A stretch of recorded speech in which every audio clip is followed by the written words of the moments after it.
Hi, let's talk today about microservices, web typography, and RTL. If this is your first time here and you want to learn FrontEnd and JavaScript, start right now by subscribing and don't forget to turn on the subtitles.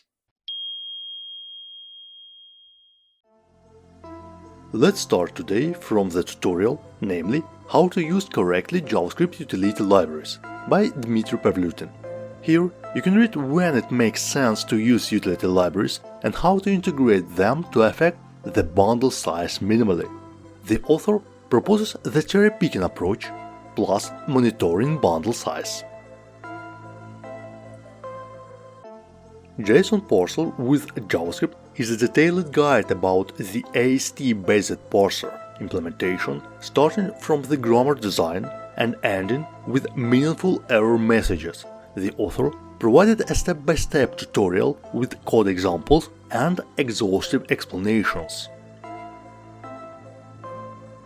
In the article, Use web workers to run JavaScript over the browser's main thread, you can learn how to speed up the loading of your user interface using threads.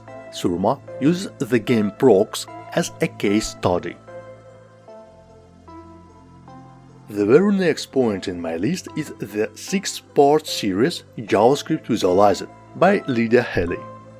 The author explains how the JS engine works, describes the specificity of dynamic typing, and more.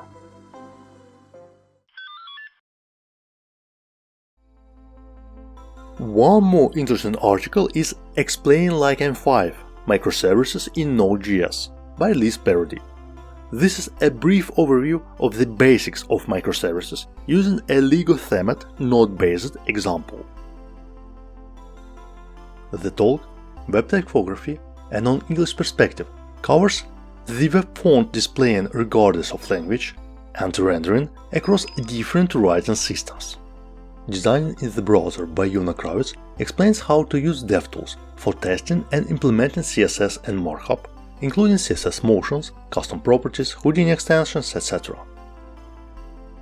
Challenging projects every programmer should try is Austin Henley's list explaining what each project can teach you, from a text editor to a game emulator.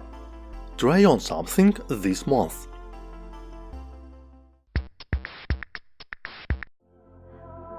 In the article Defining UX for the Non-UX Person by Lawrence Zhang, you can get acquainted with the basics of UX like customer journey, wireframes, etc. Take a look. Pixels versus relative units in CSS, why it's still a big deal and needs to be discussed. Kathleen McConaughey reminds us about the need to test layout with page zoom and shows with examples how the selected units of measure affect this. RTL Styling 101 by Ahmed Shadid is an extensive guide on typesetting interfaces about styling for right-to-left languages in CSS. At least you need to be informed how to implement that. Manuel Matozovich, in his turn, posted an article building the most inaccessible site possible with a perfect lighthouse score. Do not trust robots. Automated accessibility testing is only a first step, and then manual testing is vital. If you liked this video, give it a thumbs up, share it with your friends, subscribe to the channel and watch other episodes. Thanks for watching and stay curious.